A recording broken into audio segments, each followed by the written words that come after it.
बनता है। एक प्रोसेस होता है एनाबॉलिज्म, एक होता है कैटाबॉलिज्म। दोनों को मिला के मेटाबॉलिज्म बनता है। तो बेसिकली व्हाट इट इज कि एनाबॉलिज्म इज आपका intake of any calories, intake of energy, and catabolism is further breakdown of that energy. उस एनर्जी के इनटेक से लेकर ब्रेकडाउन के बीच में, उन कैलोरीज के इनटेक से लेकर ब्रेकडाउन के बीच में जो एनर्जी रिलीज होती है, या एक जो नेट एक उसका जो टोटल बन के आता है, पूरा टर्नओवर आप कह सकते हैं, टर्नओवर कह सकते हैं उसको एक तरह से, उसका वो हमारा मेटाबॉलिज्म होता है। That in simple terms could be defined as कितने एक गिवन समय में या एक गिवन एक्टिविटी के हिसाब से in that per unit I would say like time, चाहे आप वो पर यूनिट आप मतलब एक एक घंटा लेकर चलें, आप चाहे उसको 2 घंटे लेकर चलें, चाहे 6 घंटा लेकर चलें, या पूरा 24 आवर्स का एक लेकर चलें प्लान, इतने समय में आप कितनी कैलोरीज बर्न कर लेते हैं, उसको हम अपना मेटाबॉलिज्म मानते हैं। And I am not saying कि बर्न कर लेते हैं through through very heavy activity, through very heavy exercises और एनीथिंग जो कि at least from a physical stand point आप पर एक बहुत ज्यादा स्ट्रेस डालें। स्ट्रेस एक एक्सटेंड तक जरूरी है, लेकिन जब हम नेचुरल ह्यूमन मेटाबॉलिज्म की बात करते हैं इन इट्स प्योरेस्ट फॉर्म, तो वो थोड़ा सा एक्स्ट्रा एक्टिविटीज से हटके हमारे नेचुरल प्रोसेस पे आ जाता है कहीं ना कहीं। नेचुरल प्रोसेस इज बीइंग हमारा उठना, बैठना, चलना फिरना। हमारा हार्ट जैसे बीट करता है, वो कॉन्स्टेंटली बीट करता रहता है, वो बीच में कभी रुकता नहीं है, it doesn't take any break. Respiration, जब हम सांस लेते हैं, सांस लेना, सांस छोड़ना, वो बिल्कुल भी रुकता नहीं है, वो चलता रहता है। हमारा फ्लो ऑफ ब्लड, वो भी it doesn't take a break, वो चलता रहता है टाइम के साथ। So all these things combine in, like I said, taking of energy and releasing that energy, ताकि वो जो प्रोसेस हैं शरीर में वो चलते रहे, वो रुके नहीं बिल्कुल भी। तो इस पूरे एक चेन को हम मेटाबॉलिज्म कह देते हैं।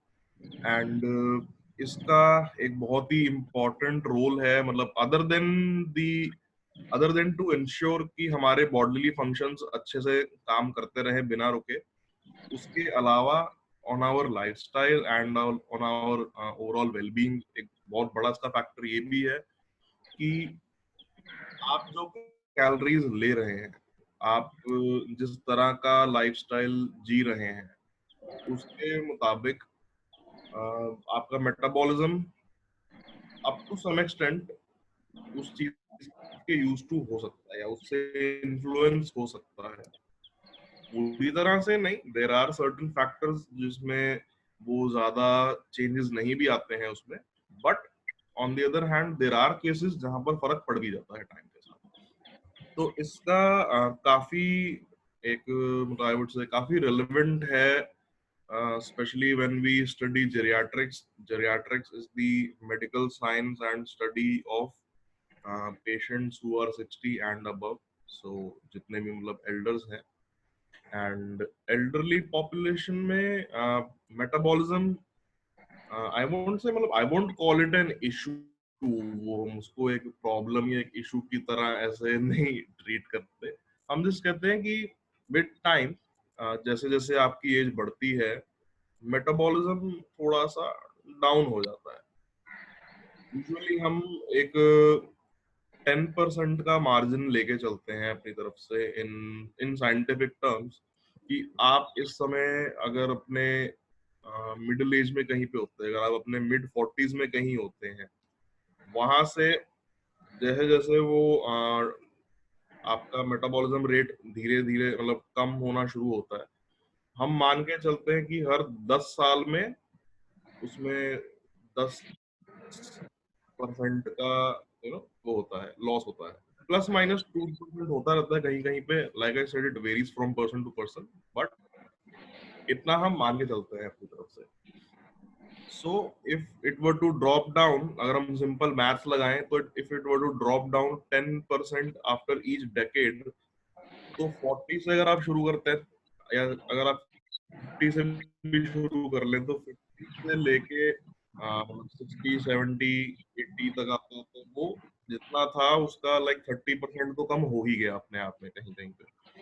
इन सम केसेस वो थोड़ा ज्यादा भी हो सकता है and at the same time in some cases वो थोड़ा कम भी हो सकता है.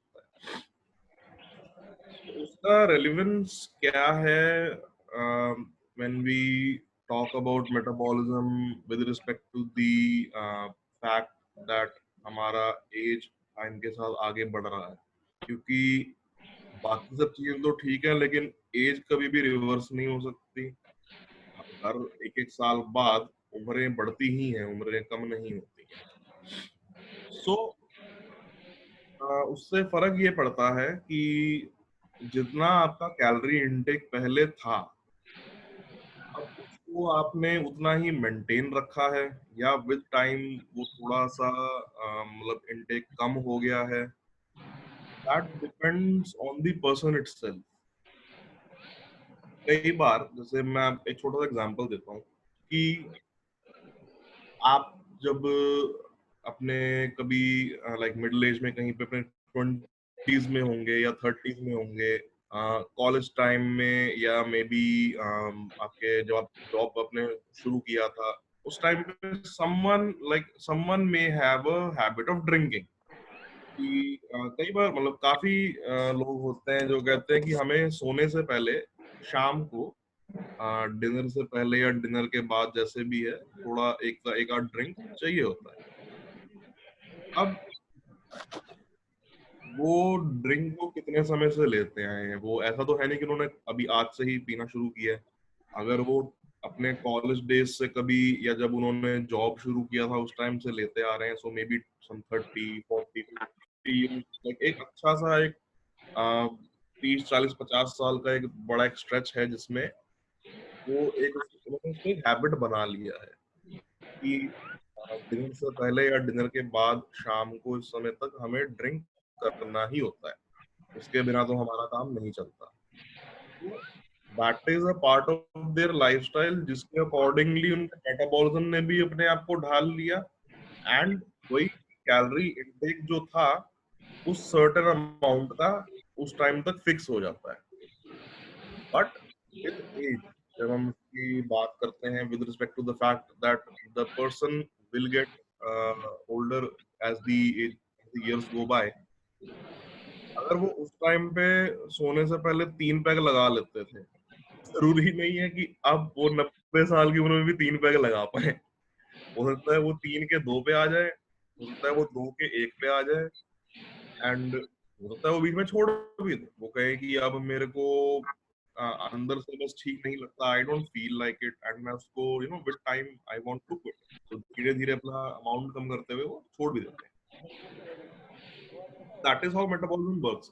एज के साथ में जब वो स्लो डाउन होता है तो जो आप इनटेक पहले लेते होंगे किसी भी एक पर्टिकुलर आई वुड से चीज जो चाहे लिक्विड फॉर्म में हो चाहे वो सॉलिड फॉर्म में हो, वो थोड़ा सा कम हो जाता है. अब एल्डर्स में इसका सबसे बड़ा रोल ये है, जैसे कि हम कल भी इस बारे में जब डिस्कशन हो रहा था तो जैसे कर्नल पुरी जी ने मेंशन किया इस बात का कि मेरा डाइट एंड ऑल सब ठीक है एंड हाइट के हिसाब से वेट भी मतलब लाइक ओके ओके है बट मैं पतला हूँ. आपका मेटाबॉलिज्म ये डिसाइड करता है कि आपका मसल बल्क कितना होगा, मसल टोन कितना होगा एंड मोर इम्पोर्टेंटली आपने जितनी भी आपका जो भी इनटेक है आप उससे कितनी कैलोरीज बर्न करके अपना पूरा एक दिन का एक पर्टिकुलर टास्क जो भी है आपका आप कितना एफिशिएंटली कर पाएंगे. So someone might be a bit on the heavier side, someone might be a bit on the skinny side also. उससे फर्क सिर्फ तब तक पड़ता है जब तक उनका मेटाबॉलिज्म या तो बहुत ज्यादा फास्ट है या बहुत ज्यादा स्लो है, उनको वो उनका रूटीन कैरी आउट करने में एक दिक्कत कर रहा है. अगर ऐसा नहीं होता, अगर आपको लगता है कि वेट कम होने के बावजूद या वेट ज्यादा होने के बावजूद मैं अपना दिन का सारा जो रूटीन मुझे कैरी आउट करना होता है, मेरी सुबह उठ के बिस्तर से उठने से लेके रात को वापस बिस्तर पे सोने जाने तक, मेरे को मेरा वेट या मेरा लाइफस्टाइल बहुत लॉजिकल एंड लिमिटेशन नहीं लग रहा है, तब तक हम उसको एक लिमिटेशन के तौर पे ट्रीट भी नहीं करते, तब तक हम उसको कहते हैं कि वो जैसा है वो ठीक है, उसको रहने दीजिए। सो अब हम आते हैं कि हम मेटाबॉलिज्म के बारे में जैसे बात कर रहे हैं इतना, how it can be controlled and more importantly शरीर में ऐसे और क्या फैक्टर्स हैं जो कि विच इंश्योर कि हम उसको ठीक से we can use it to our full potential and we can make sure कि हम उससे अपने आप को चलाए फिराए रहे। मैं उसके लिए एक छोटा सा एग्जांपल देता हूँ सबसे पहले। अपना मतलब मेरा पर्सनल एग्जांपल है, मैं खुद ही अपना ही एक उसमें एग्जांपल दूंगा कि तो मेरा जो लाइफस्टाइल है या जो मेरा डाइटरी इनटेक है वो ठीक है, मतलब आई वोंट से कि वो बहुत बढ़िया है एंड आई वोंट से कि वो बहुत खराब है, वो ठीक है अपनी जगह। वो इतना है कि मैं अपने दिन की पूरी एक्टिविटीज अच्छे से कैरी आउट कर सकता हूँ बिना किसी फिजिकल लिमिटेशन के, बिना किसी साइकोलॉजिकल लिमिटेशन के, या बिना किसी सोशल लिमिटेशन के कि यार बाहर जाना मेरे लिए प्रॉब्लम है या घर पे कोई आ गया तो मेरे लिए प्रॉब्लम है, ऐसा कुछ प्रॉब्लम, ऐसा कोई इशू नहीं होता। लेकिन when we talk about the fact कि मेरा मेटाबॉलिज्म कितना फास्ट काम करता है या स्लो काम करता है, तो उसमें just one medical information that I should add कि मेरा हीमोग्लोबिन बहुत ज्यादा है। आप अगर अपना ब्लड काउंट करवाते हैं, ब्लड टेस्ट करवाते हैं, तो आइडियल जो हीमोग्लोबिन होना चाहिए बॉडी का वो 14 होना चाहिए। एंड इंडियन पॉपुलेशन में जनरली जो ट्रेंड देखा जाता है कि 10 से लेकर 12 के बीच में हीमोग्लोबिन होता है, like till the time you are in your late 50s। के बाद might go a bit down, मतलब 10-11 के बीच में कहीं पे आके रह जाता है। And females are a bit more prone to being anaemic. And मतलब by anaemic I don't mean कि सबका ही 8 से नीचे होगा, लेकिन हाँ 10 से थोड़ा नीचे अगर 9 पॉइंट समथिंग तक भी आ जाए तो फीमेल्स में काफी हद तक वो कॉमन होता है। ये तो बात हुई एक जनरल उसमें व्यू में कि पॉपुलेशन में इतना तो होता ही होता है। मेरा हीमोग्लोबिन 18.6 है। कहाँ दुनिया कहती इट्स है वेरी कि हम रेयर, वेरी रेयर। वही रेयर। क्या सर, थोड़ा हाँ वैम्पायर जी, मैं क्या 18 जो है it is very rare blood and you are probably rarest of rare. जी जी, नॉट जस्ट 18 सर, 18.6, तो 18.6 बहुत होता है। 18.6 is abnormally high. And what is the उसका मैक्सिमम एक, रेंज? हाँ जी मैक्सिमम रेंज क्या इसकी दी हुई है? सर, 19 से ऊपर नहीं होना चाहिए अच्छा, किसी भी हालत में। 19 से जब तक नीचे रहे तब तक ठीक है, लेकिन 18.6 भी अपने आप में मामला रिस्की तो होता ही है। तो देर आर सर्टन प्रिकॉशंस जो मैं भी लेता हूँ उसके लिए। अगेन लाइक आई सेड, एक पर्सनल एग्जांपल है, मैं समझाऊंगा इसके थ्रू कैसे। तो ये रेंज तो 13 to 18 होता है। हाँ जी 13 to 18 sir, you have crossed the limit। Biological जो रेंज है दैट इज 13 to 18। जी, उसमें आइडियल 14 मानते हैं। 18 के बाद लाइक 18 से 19 is like I would say buffer मान के चलिए कि अच्छा 18 हो गया यार, 18 से ऊपर बस 19 के पार मत जाइए। राइट, मेरा 13.7 है सर। अच्छा, तो लवली आपका sir, lovely, that's also very good. और बढ़िया। तो सर जैसे मैं अपनी बात कर रहा था कि 18.6 हीमोग्लोबिन होने का एक एडवांटेज भी है और एक डिसएडवांटेज भी है। एडवांटेज बीइंग कि अगर मेरा हीमोग्लोबिन ज्यादा है, यानी कि the ability of my blood to carry oxygen and to burn that oxygen is a bit on the higher side. वो बहुत जल्दी जल्दी उसको बर्नआउट कर लेता है। अब जल्दी बर्नआउट करने का मीन्स कि एनर्जी ज्यादा होगी, लेकिन उसका एक ड्रॉबैक ये है कि एनर्जी ज्यादा है लेकिन एनर्जी है बहुत ही कम समय के लिए। तो it's a short burst of energy जो कि आता है चला जाता है, फिर आता है फिर चला जाता है, वो ऐसे एक मतलब वेव्स में चलता है। तो ही पहली चीज from a metabolic stand point. Second being कि इतना ज्यादा आयरन ब्लड में होने की वजह से ब्लड थिक हो जाता है, थोड़ा डार्किश सा हो जाता है, एंड उसकी वजह से मतलब अभी भी I am a bit on the hypertensive side. मेरा बीपी थोड़ा सा ऊपर रहता है, लाइक 140/90 से नीचे मेरा बीपी आज तक शायद ही कभी आया होगा इस जिंदगी में, तो मेरा कभी उससे नीचे नहीं आया। लेकिन मेरी बॉडी ने उसको अडेप्ट कर लिया है, सो उसके लिए अब वो नॉर्मल बीपी है, मेरे लिए वो 120/80 के बराबर है, मेरे को 140/90 से फर्क नहीं पड़ता। एट द सेम टाइम एक सबसे बड़ा ड्रॉबैक इसका ये है कि that puts the person at a risk of having stroke a bit more. Stroke जब होता है बॉडी में उसके चांसेस मतलब मेरे केस में थोड़े से बढ़ जाते हैं। Again I know about it, I am aware of it, तो मुझे पता है कि मैं उससे अपने आप को कैसे बचा के रखूं। मैं अपना बीपी मेंटेन रखता हूँ, आई ट्राई कि मैं ज्यादा टेंशन ना लूं दुनिया की, एंड मैं अपना डाइट ठीक ठाक रखता हूँ, सब कुछ करते कराते ताकि सब कुछ एकदम बढ़िया से एक बेस लाइन पे मेंटेन रहे, ना इससे बहुत ऊपर जाए ना बहुत नीचे आए। सो आज हम इसी के बारे में डिस्कस करेंगे, and I also tell you some exercise about it कि आप कैसे इसको मेंटेन कर सकते हैं एंड कैसे इसको आप कंट्रोल कर सकते हैं। तो पहली चीज तो जैसे अपना एग्जांपल देते हुए मैंने बताई कि अगर मेरा हीमोग्लोबिन इतना ज्यादा है तो मैं उसको कैसे मैनेज करता हूँ।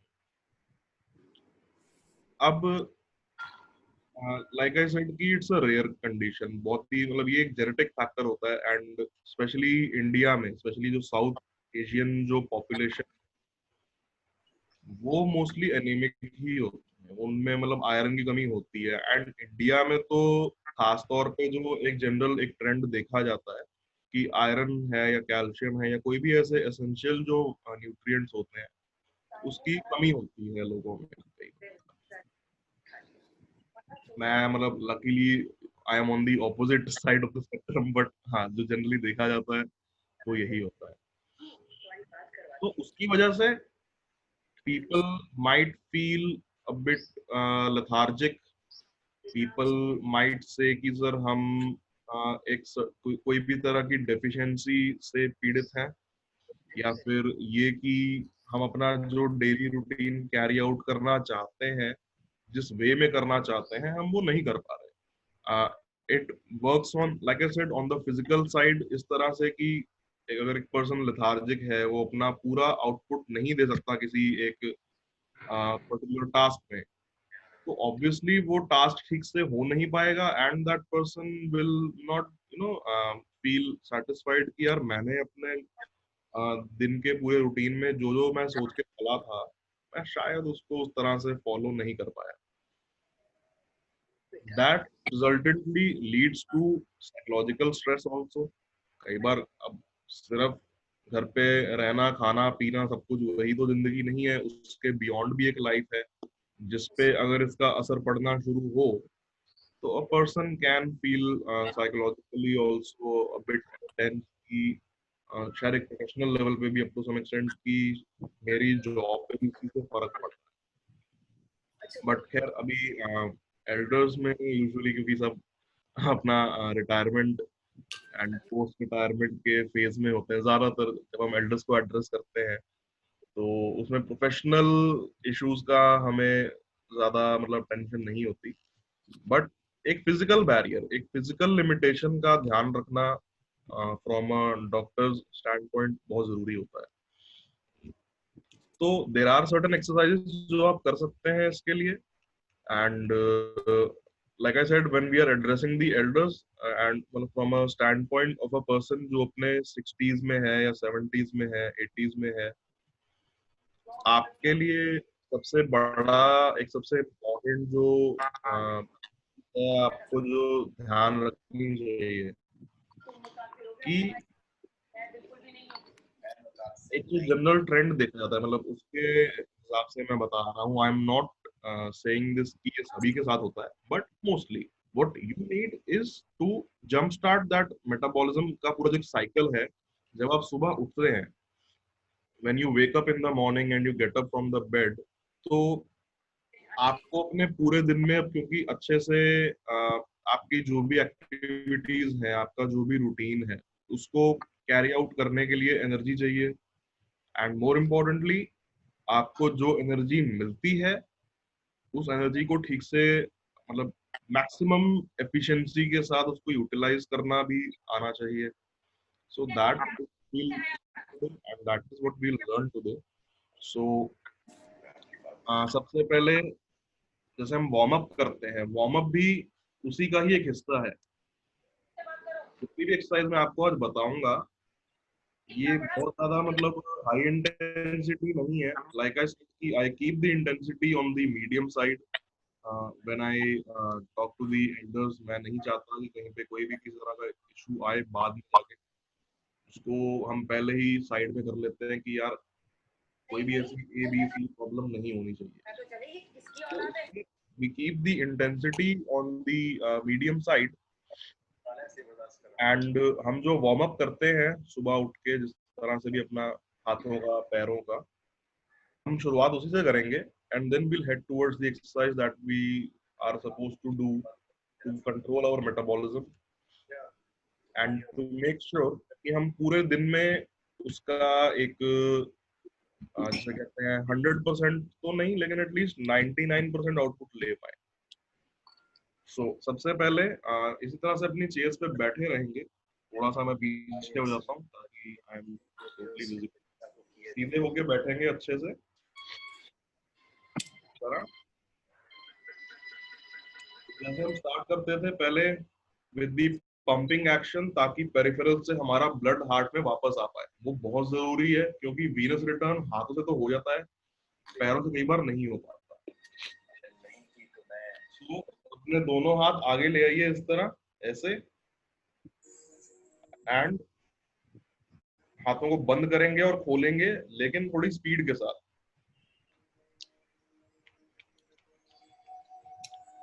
करते रहिए 2 मिनट के लिए बिना रुके, विदाउट एनी ब्रेक्स.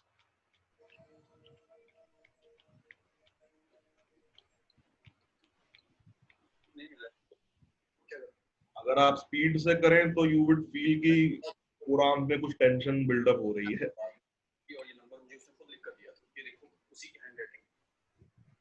अगर कंधा दुख रहा हो तो नीचे आर्मरेस्ट का सपोर्ट लेके भी कर सकते हैं, नो प्रॉब्लम. जरूरी नहीं है कि ऊपर ही रखना है. अब हाथ ऊपर कर लीजिए. ये रहना चाहिए.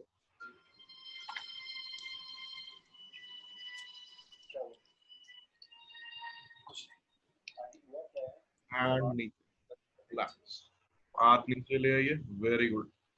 Now same for the feet also. Like I said कि वीनस रिटर्न हमारा हार्ट के अंदर जब वापस जाना होता है, हाथों से चला जाता है, लेकिन पैरों से नहीं जाता. सो पैरों के लिए लाइक आई हैव पैर आप चाहे ऊपर हवा में रख सकते हैं, चाहे पैरों को जमीन पे रखिए, लेकिन पैरों को तेजी से चलाना है इस तरह, आगे पीछे. काफी इसमें स्पीड से चलाना होता है. पंजों को चलाइए आगे पीछे अच्छे से, गोल गोल घुमाइए इस तरह.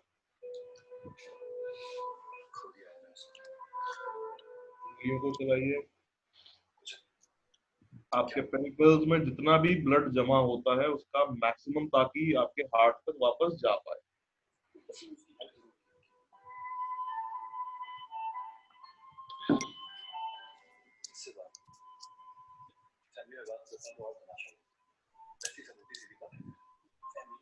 चलाइए पैर अच्छे से. स्पीड बढ़ानी पड़ेगी अब.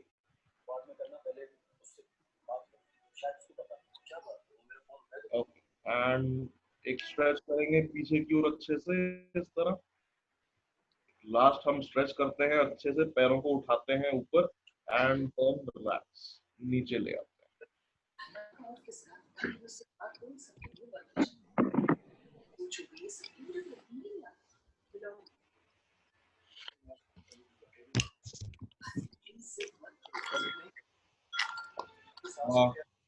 हाथ पैर थोड़े खुल गए, थोड़ी गर्मी आ गई हाथों पैरों में। Good Good good. one.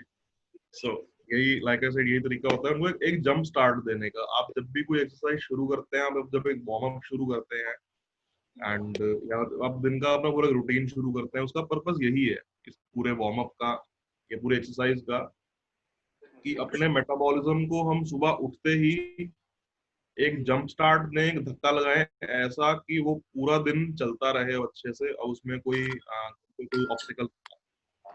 तो नाउ भी जैसे वार्म अप हो गया है, तो अब हम एक्सरसाइज पे आते हैं। कैसे करेंगे उसके लिए आई वुड रिक्वेस्ट कि आप सब एक बार खड़े हो जाइए अपनी चेयर पे।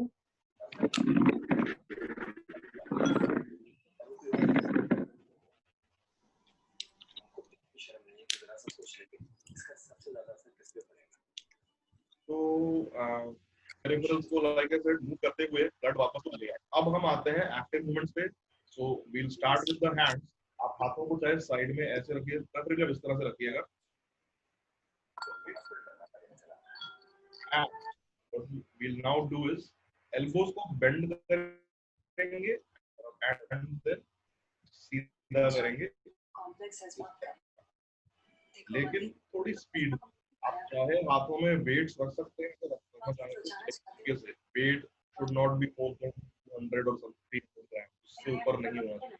अगर बिना वेट इस तरह से हाथों को ये कर ऊपर की ओर लाते हुए उंगलियां बंद कर लेंगे, नीचे की ओर लाते हुए उंगलियां खोल लेते हैं। सो इस तरह से रख के ये, लेकिन थोड़ी स्पीड कर।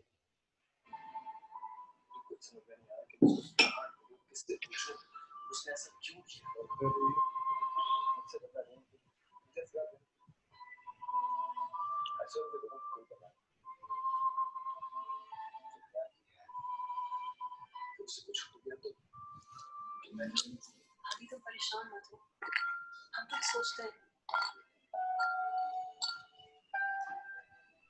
हम उसकी रूम में चेक करें, शायद कोई हाथों को ऐसे रख के पूरा ऊपर तक ले जाएंगे।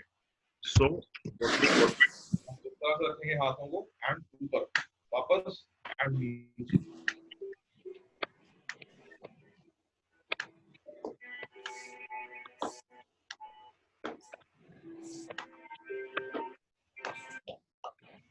स्पीड बढ़ाइए।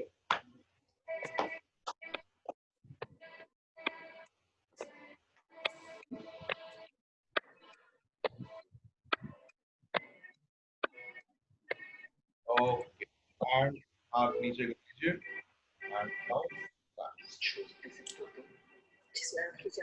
तो हुआ हाथों के लिए।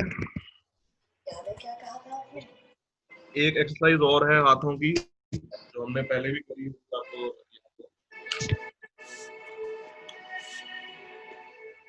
इस तरह से दोनों हाथों को रख लेंगे, इस तरह ऐसे रख लेंगे। टेक 2 स्टेप्स बैक, तो कोई फायदा नहीं। हम पुशअप्स करते हैं, लेकिन दीवार का सहारा लेके पुशअप्स करेंगे, लेकिन लाइक आई सेड कि थोड़ा सा दीवार के पास आके सबसे जाने की जरूरत है। अगर आपको कंफर्टेबल लगता है, अगर आपका बैलेंस बन सकता है, तो आप पीछे लेकर चलिए इस तरह से। अगर नहीं तो आप दीवार के पास आ जाइए एंड देन, क्योंकि गिरने से बचाते हैं।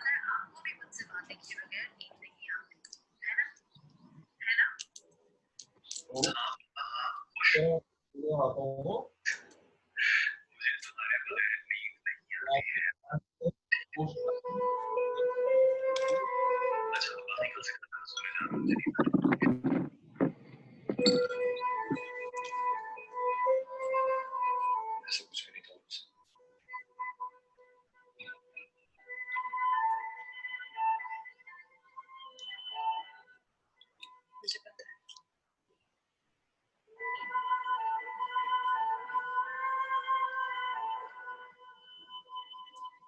बहुत बड़ी मुश्किल है,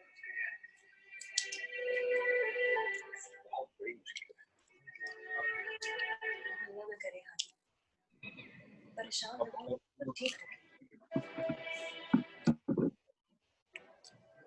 ये थी exercises to jump start your metabolism, specially for your upper. अब हम आते हैं लोअर एक्सट्रीमिटीज पे। लोअर एक्सट्रीमिटीज के लिए भी अभी खड़े रहेंगे, फिलहाल बैठना नहीं है।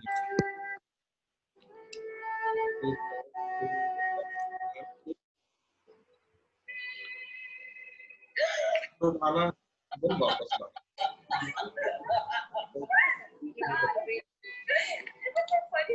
That is really rude. और ये थोड़ा स्पीड से करना होता है।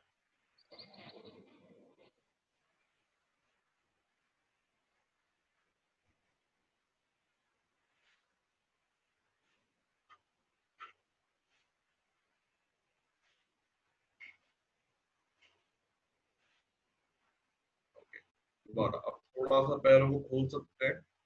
पहले हमने किया पैर को एकदम पास रख के, अब हम हल्का सा पैरों को खोल लेंगे, बहुत ज्यादा नहीं, सिर्फ थोड़ा सा। घुटने सीधे रखेंगे। You can take a support if you want, and पैरों को ऊपर नीचे।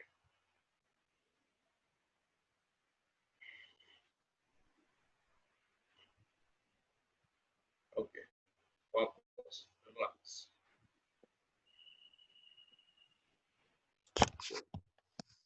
अब आगे लोअर एक्सट्रीमिटीज के लिए इसी पोजीशन में खड़े रहेंगे, एंड खड़े रहकर what we do is either we can take a support, सामने की ओर देखेंगे, अपना बैक स्ट्रेट रखेंगे बिल्कुल, एंड पैरों को आगे की ओर ले जाएंगे इस तरह, जितना आपसे ले जाया जाए।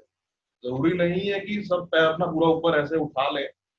अगर आपसे ज्यादा नहीं भी उठ पाता, अगर आप सिर्फ इतना कर पाते हैं, जमीन से जस्ट 2 इंच ऊपर भी ला पाते हैं, ठीक है। अगर ये मुश्किल लगता है तो आप हल्का घुटना बेंड करके भी ऐसे कर सकते हैं, जिस तरह से कंफर्टेबल हो। If not this then this, ताकि मैक्सिमम आपका हिप बेंड हो पाए अच्छे से। सो आप ये करके देखिए। दी ओनली थिंग इज कि थोड़ा आपको ये स्पीड से करना होता है। 20 रेपिटेशंस सब केसेस में।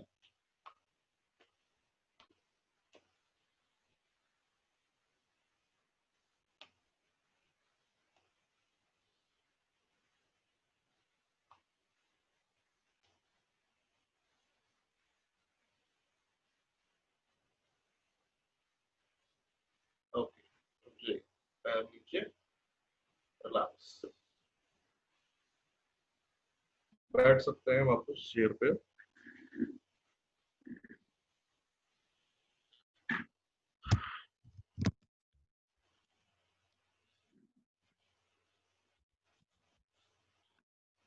ओके,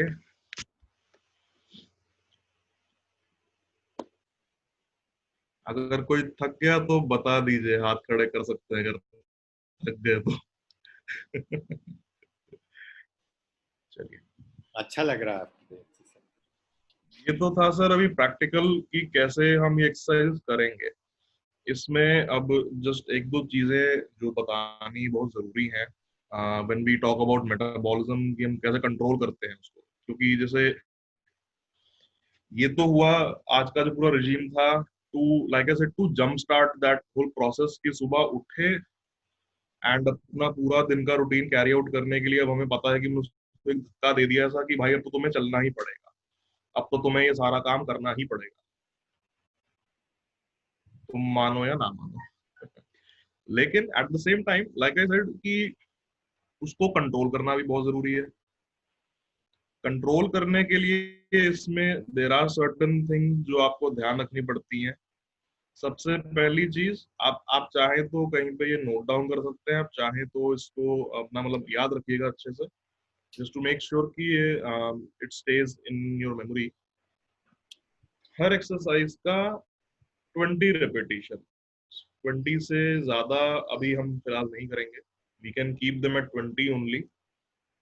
चाहे हाथों को आगे रख के, हाथों को जब हमने चलाया इस तरह से, दिस फॉर 20 सेकेंड्स, देन हाथों को ऊपर उठा के खोलना बंद करना 20 सेकेंड्स, देन हाथ नीचे लाके जब हम खड़े होते हैं, खड़े होके एल्बोस को बेंड करना एंड सीधा करना 20 टाइम्स. सो दैट इज, अगर आपने हाथ नीचे इस तरह से रखा है, 20 टाइम्स ऊपर नीचे, ऊपर नीचे. देन हाथों को ऊपर इस तरह से ले जाना एंड वापस लाना. ये भी अगर आपने हाथों को नीचे इस तरह से रखा है तो 20 टाइम्स ऊपर नीचे, ऊपर नीचे. दी ओनली थिंग इज कि ये एक सर्टेन स्पीड पे करना होता है. पूरा एक्सरसाइज का जो ये रूटीन है, this should be like covered in under 10 minutes. 10 minutes के अंदर अंदर, 10 ज्यादा से ज्यादा 12 के अंदर अंदर ये पूरी तरह से कवर अप हो जाना चाहिए. अगर हम इसमें आधा घंटा लगाएं, अगर हम इसमें 15-20 मिनट लगाएं, तो अगेन वो उस पूरी एफिशिएंसी के साथ में हमारे मेटाबॉलिज्म को वो एक एक स्टार्ट नहीं दे पाता. थोड़ा वो स्लो डाउन हो जाता है फिर टाइम के साथ.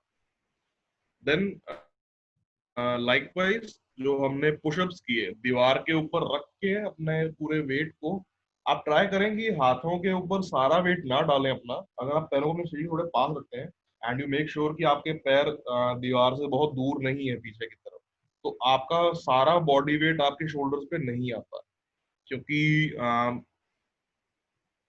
someone who may have a history of frozen shoulder, someone who may have a history of capsulitis or any other inflammation of the shoulder joint, अगर वो इंसान पुशअप्स करे and that too with intensity, like high intensity, and if that person by chance like happens to be a bit on the heavier side, and even if not on the heavier side, अगर वो एक certain as में है जहां पर हमारा bones weak हो जाते हैं, जहां हमारा मसल बल्क थोड़ा कम हो जाता है, तो it will and up giving him और हर प्रॉब्लम्स ओनली. तो उसको अवॉइड करने के लिए दीवार के पास रहते हैं थोड़ा सा एंड देन पुशअप्स करते हैं, ताकि सारा वेट शरीर का आपके हाथों पर ना आए. एक सर्टन लिमिट तक ही आए, लाइक अपना बॉडी वेट का 20% में भी 30%, उससे ज्यादा नहीं. And that also 20 times. हाथ आगे रख के push forward and then back 20 times. Same for the lower extremities also. सामने की ओर खड़े होके आप चाहे एक सपोर्ट ले सकते हैं, सीधे देखते रहेंगे आगे की तरफ, एंड जब अपने आप को उठाते हैं नीचे करते हैं, अपने टोज के ऊपर खड़े करते हैं अपने आप को, that has to be done 20 times. And lastly जब खड़े होके घुटने को बेंड किया, that also 20 times for each leg. 20 बार किया लेफ्ट से, 20 बार किया राइट से. अभी हम एक क्विक रिकैप करेंगे इन सब मूवमेंट्स का. उससे पहले जस्ट ये 1 मिनट का मैंने ब्रेक दिया सबके लिए, एंड ताकि मैं एक बार बता दूं कि कितने रेपिटेशन करने हैं आपको. अब जब हम रिकैप करेंगे, so will do all those 20 repetitions in one go. तो आप उसके लिए मतलब सब रेडी रहिएगा.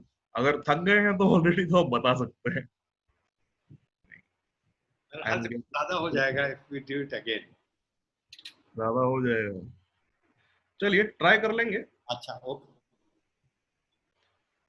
जस्ट ये ताकि एक आइडिया लग जाए कि जब हम सुबह उठते हैं और हम जो अपना वार्म अप करते हैं, जिस तरह से in the way that we greet the day and we begin our day, अगर हम उसमें ये चीज ऐड करें तो उससे हमें कितना फर्क पड़ेगा, जस्ट टू सी दैट. सो ये हम करेंगे अभी. इसके बाद जब ये एक्सरसाइज हो जाती है, हमने वार्म अप कर लिया, देन हमने एक 10 मिनट्स का एक पूरा ये रूटीन कर लिया. 10 मिनट्स या उससे उसके अंडर ही कर लेते हैं ज्यादातर. I would like plan it in such a way कि मैं इसको 10 मिनट से पहले पहले में पूरा निपटा लूं अच्छे से. देन हम आते हैं कूल डाउन पे. Like I said, warm up, exercise, cool down. Cool down में क्योंकि मेटाबॉलिज्म को एक धक्का देने के बाद ये नहीं है कि जब वो बिना रुके भागता रहे, उसको इट नीड्स अ मोमेंट और टू जिसमें वो थोड़ा सा स्लो डाउन भी हो सके कहीं. सो उसके लिए जब पूरी एक्सरसाइज आपकी हो जाए, आप एक जगह पे एक चेयर पे अपना बैठ सकते हैं, आंखें खोल के या आंखें बंद करके, एंड अपने ब्रीदिंग पे कंसंट्रेट करते हुए we try to cool it down. We try कि वो अपना जितना उसने मैक्सिमम एफर्ट दिया अब उसको थोड़ा सा हम रिलैक्सेशन दें and then we get ahead with our work, our daily routine, हम उसको अच्छे से कर पाए। सो अभी हम स्टार्ट करेंगे। आप सब एक बार प्लीज खड़े हो जाइए अपने सीट से दोबारा। जस्ट अ क्विक रिकैप, जितने रिपीटिशंस बताए उतने ही करेंगे अब हम, एंड वील सी कि हम कितना अच्छे से कर पाते हैं। आपको अपने आप एक आइडिया हो जाएगा कि अगर मैं बिना थके इतना कर पाया अच्छे से, तो यू वुड नो कि आपका मेटाबॉलिज्म अभी करंटली कितना एफिशिएंट है, and like does it need some improvement, या वो ऑलरेडी इतना फास्ट है कि मेरे को थोड़ा सा स्लो डाउन करने की जरूरत पड़े। Because that's what this whole session is about, to control that metabolism. सिर्फ उसको इंक्रीज करना नहीं, इन सर्टेन केसेस उसको डिक्रीज करना। अब मैं वो बताऊंगा कि कैसे। सीधे खड़े रहिएगा, हाथ साइड में कर लीजिए इस तरह से, एंड नाउ 20 टाइम्स बेंड करेंगे एंड देन सीधा करेंगे। तो काउंट करेंगे मेरे साथ में थोड़ी स्पीड के साथ। 1 2 3 4 5 6 7 8 9 10 11 12 13 14 15 16 17 18 19 20 एंड रिलैक्स। देन हाथों को इस तरह से रखेंगे एंड ऊपर की तरफ। 1 2 3 4 5 6, थोड़ी स्पीड बढ़ाइए, 7 8 9 10 11 12 13 14 15 16 17 18 19 20 and down. Good, very good. और अच्छा, अब पुशअप्स पे आते हैं वापस। दीवार का सपोर्ट लेते हुए 20 पुशअप्स करेंगे।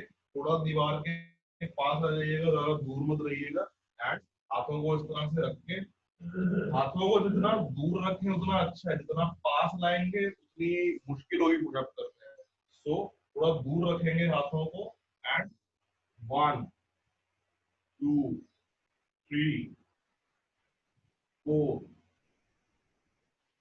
5 6 7 8 9 10 11 12 13 14 15 16 17 18 19 20 एंड हाथ नीचे, relax. Good, very good. 20 repetition तक पुशअप्स करने में थोड़ा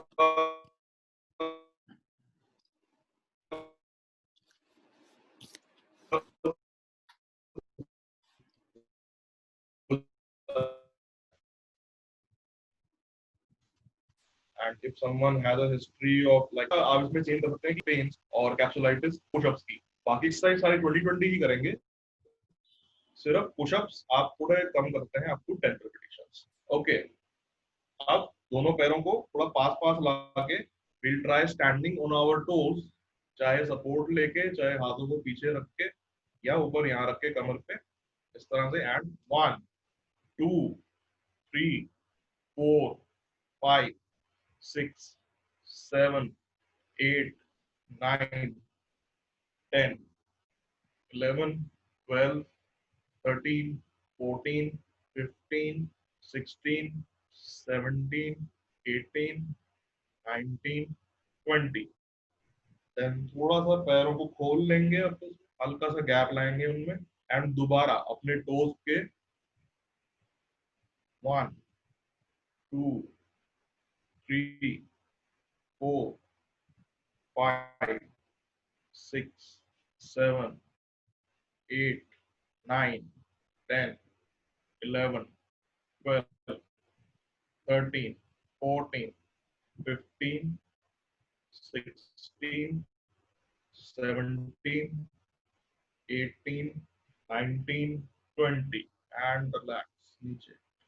अब सामने की तरफ पैरों को उठाते हुए या घुटनों को बेंड करते हुए, जैसे आपको ठीक लगे। Preferably I start with bending my knees. सो 1 2 3 4 5 6 7 8 9 10 11 12 13 14 15 16 17 18 19 20।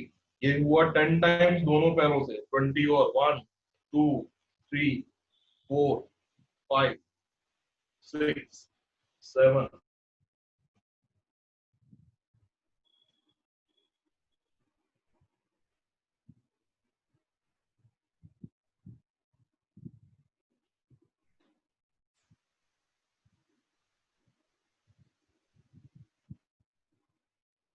11 12 13 14 15 16 17 18 19। वापस शेयर्स पे बैठ सकते हैं अपने।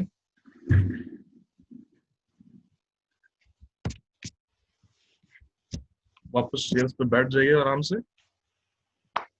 And now cool down.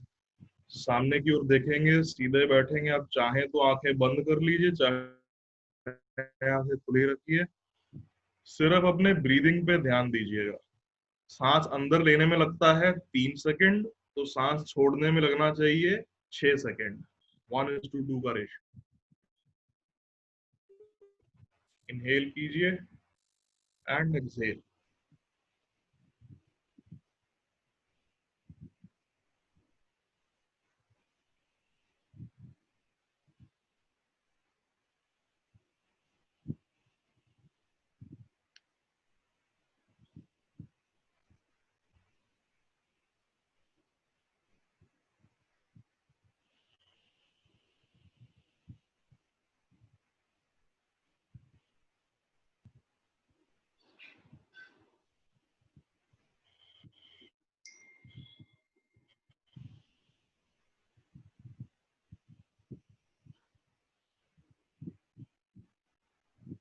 ठीक है, आंखें खोल सकते हैं। रिलैक्स। ओके, आई होप बहुत ज्यादा थकाने वाला नहीं था। सब ठीक है अभी एकदम? अनुराग, ऐसा है कि जी। 2 सवाल पूछने थे। एक तो एनाबॉलिज्म एंड कैटाबॉलिज्म का आप कुछ डेफिनेशन बता रहे थे, वो मैंने पहली बार सुना, so I just wanted to know what does it individually mean. Metabolism में आपने 2 वर्ड्स यूज किए थे, anabolism and catabolism. Can you hear me? जी sir.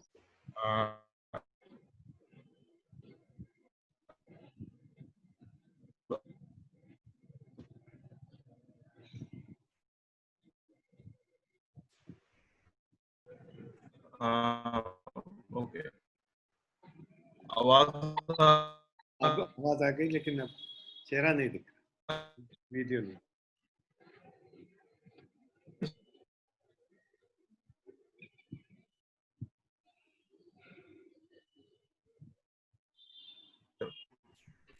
am I audible? Yes, you are audible, but video नहीं। बीच net speed कम हो रही है यहाँ पे। ओके।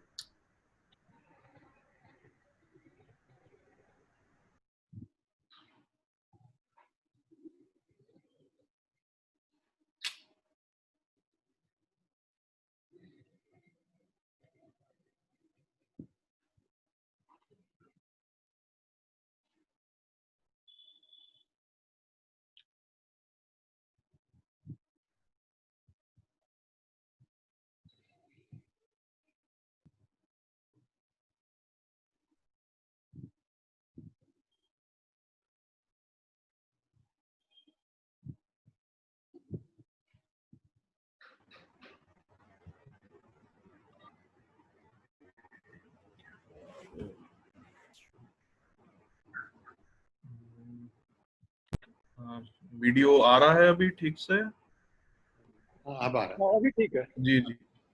अब थोड़ा ठीक हुआ। जी। ओ सॉरी, बीच में कई बार यहाँ नेटवर्क थोड़ा सा I know. प्रॉब्लम कर। जी सर, अभी आप प्लीज एक बार सर अपना क्वेश्चन मैं रिपीट करिएगा। आपने मेटाबॉलिज्म में दो वर्ड यूज किए थे, एनाबॉलिज्म एंड कैटाबॉलिज्म. जी जी, व्हाट डज इट मीन? जैसा मैंने बताया सर कि मेटाबॉलिज्म जो है वो इन्हीं दो प्रोसेसेस का एक कंबाइंड रिजल्ट है। जी. एनाबॉलिज्म बीइंग एनर्जी को लेना, एंड कैटाबॉलिज्म मींस एनर्जी का ब्रेकडाउन करके उसको रिलीज करना। ओ. सो उससे उसका जो नेट रिजल्ट बनता है पूरा मेटाबॉलिज्म. एनर्जी एक से लेकर एनर्जी रिलीज करने तक में जो एक नेट रिजल्ट बनता है, जी. उसको हम मेटाबॉलिज्म बोलते हैं। That energy could be like through your food, it could be through sunlight, it could be through water intake आपका कितना है, it could be through any medications अगर आप ले रहे हैं स्पेशली इस चीज के लिए, सो इसके थ्रू चलता है पूरा प्रोसेस। जी। और कोई एनी फर्दर क्वेश्चन? ये मेटाबॉलिज्म और इम्यूनिटी, अगर हाँ जी, मेटाबॉलिज्म ठीक है तो इसका इम्यूनिटी ठीक है, अगर इम्यूनिटी खराब है तो मेटाबॉलिज्म खराब है, तो दोनों directly proportional to each other. हाँ sir, up to some extent immunity का जो पूरा अपना मैकेनिज्म है वो थोड़ा सा अलग है, although it also it follows the metabolic rate जिस पर हमारी बॉडी पूरी तरह से अपना वर्क करती है।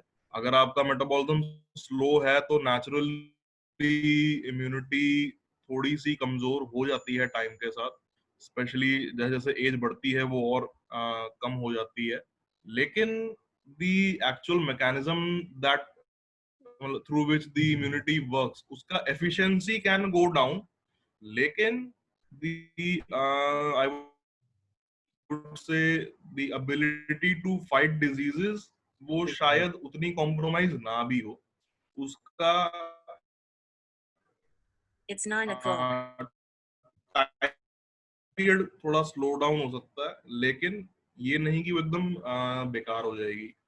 जैसे अगर अगर मैं आपको कैसे बताऊं, अगर नॉर्मली किसी इंसान को 2 दिन लगते हैं या 3 दिन लगते हैं, तो for someone who may have a very low metabolic rate and might be very lethargic, तो उनको ठीक तो वो हो जाएंगे, लेकिन शायद उनको 2 के 4 दिन लग जाए या 4 के 8 दिन लग जाए। So that is the difference it makes with time. ये कहने का मतलब है कि अगर हम कहते हैं कि हमारी इम्यूनिटी खराब है तो इसका मतलब मेटाबॉलिज्म आल्सो खराब है, हाँ, थोड़ा वो स्लो है, क्योंकि हम ये कह सकते हमारे हैं को कि जो वो है, वो आप नहीं, नहीं स्लो। हमारे को मेटाबॉलिज्म वैसे तो पता नहीं चलेगा कि कैसा हमारा मेटाबॉलिज्म है, बट हमारे को तभी पता चलेगा अगर हम अचानक बीमार होते रहे, इमीडिएटली कोई ना कोई मतलब एलिमेंट पकड़ लें, तो दैट मींस इट विल जी शो जी, that metabolism is need to be improved, अब हाँ, काफी वो सम मोर वर्क इज अगर अगर रिक्वायर्ड। किसी वजह से वो कॉम्प्रोमाइज है तो वो आपको उसमें शो कर देगा। And specially if a person has a history of falling ill very frequently, तो हाँ, उससे पता चल जाता है फिर उसका काफी हद तक। सो इसमें like before we wrap up the session, just एक चीज मैं इसमें ऐड करना चाहूंगा कि जब हमने ये पूरी एक्टिविटी करी, लाइक आई सेड कि हमारा मोटिव था to jump start the metabolism in such a way कि वो पूरा दिन अच्छे से चलता फिरता रहे एंड कोई उसमें प्रॉब्लम ना हो। एंड लास्ट में जो जैसे हमने कूल डाउन जब हम करते हैं, हम अपना ब्रीदिंग पे ध्यान दे, we try to relax our body and relax our mind, वो होता है ताकि मेटाबॉलिज्म थोड़ा सा वापस स्लो डाउन हो पाए।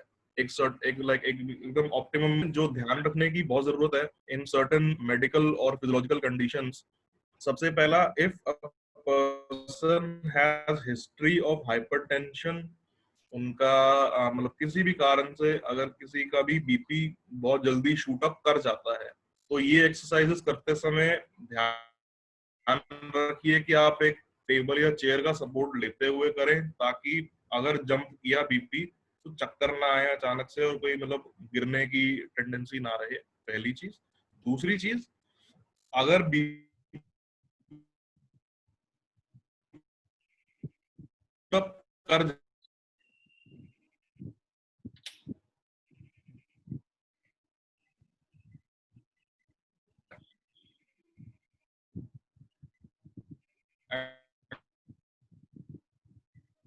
वीडियो काफी गड़बड़ कर रहा है, ऑडियो। थोड़ा क्लियर हुआ? जी, अभी हो गया, फिर रुक गया। अभी हाँ।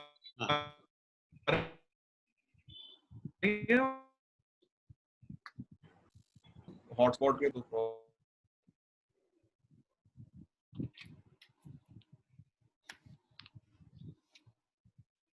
ठीक से आ रही है आवाज? जी। ठीक है।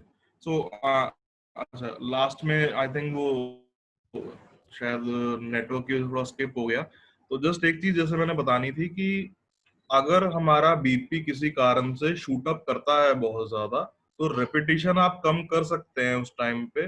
जरूरी नहीं है कि पूरा रिजीम आपको 20 रेपिटेशन का उस गिवन टाइम पीरियड में फॉलो करना ही करना है। वो मतलब कोई there is no hard and fast rule for that. let yourself calm down, let the bp also come down to the optimal range, and उसके बाद चाहे 10 repetitions करें, लेकिन उनको फिर ठीक से एक एक प्रॉपर पेस में करें। ज्यादा उस पे बहुत ज्यादा अपने उस बॉडी को स्ट्रेन ना करें उस चीज के लिए।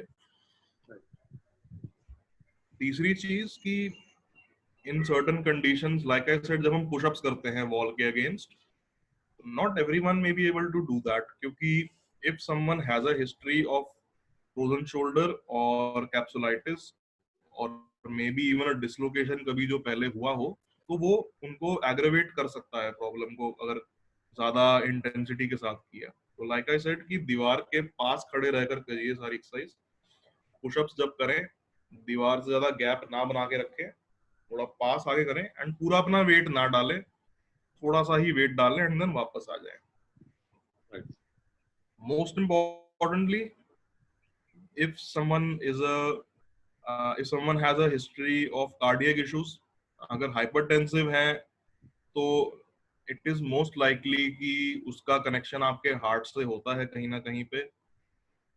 तो if someone like has a history of stenting or a bypass or any other cardiac ailment, could be कि उनको अगर वो हाइपरटेंसिव है तो बहुत ज्यादा उनको अपने आप को पैल्पिटेशन फील होते हैं कई बार, या चेस्ट में पेन होता है कई बार, पूरा pen radiating towards your left arm कई बार फील होता है लोगों को। सो उस केस में भी पूरी एक्सरसाइज आप करें, लेकिन एक प्रॉपर पेस के साथ, इन सच अ वे कि आपको खुद एक आइडिया लगे कि हाँ, अगर मैं ये एक्सरसाइज कर रहा हूँ, if I have a time frame of 10 minutes, तो उस 10 मिनट्स में मुझे अपनी पूरी एफिशिएंसी के साथ कैसे करना है, लेकिन eight the same time making sure कि मैं बहुत ज्यादा अपने आप को पुश ना करूं।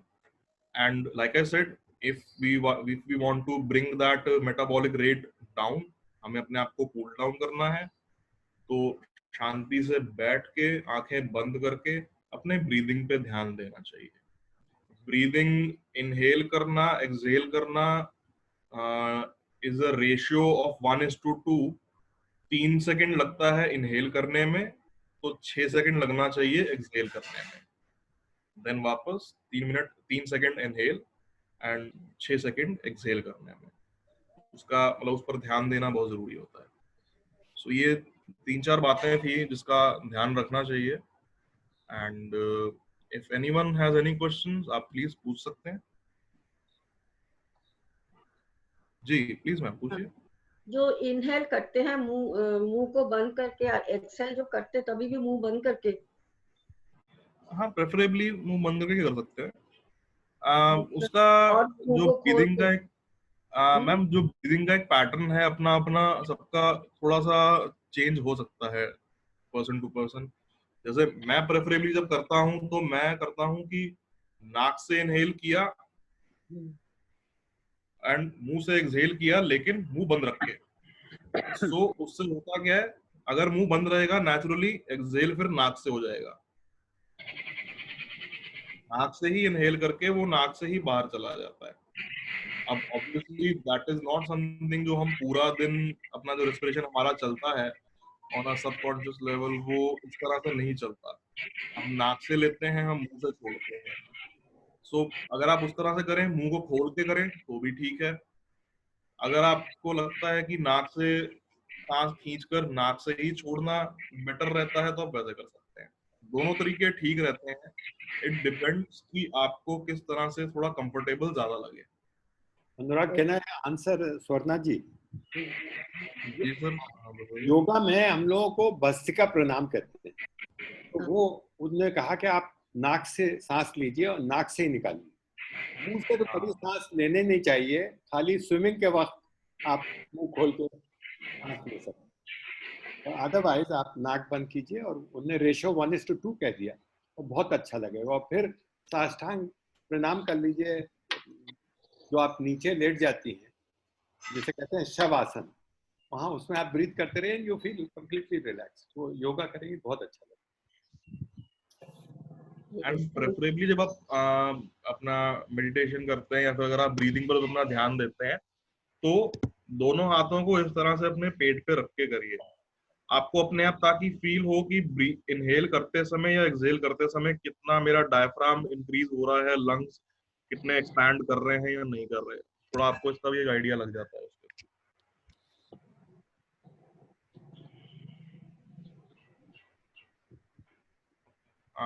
और कुछ कोई अगर पूछना चाहे तो?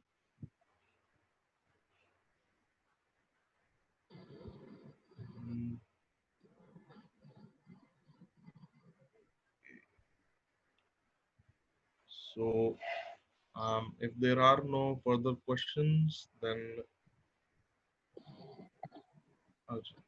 so I think that will conclude our session for today, and I hope कि ये session आपके लिए useful रहे and अपना metabolism को control करने में and उसको efficiently उससे मतलब to get the maximum output out of your entire body, out of your entire like mind, हम उसको जितना अच्छे से utilize कर पाए उतना ही अच्छा है।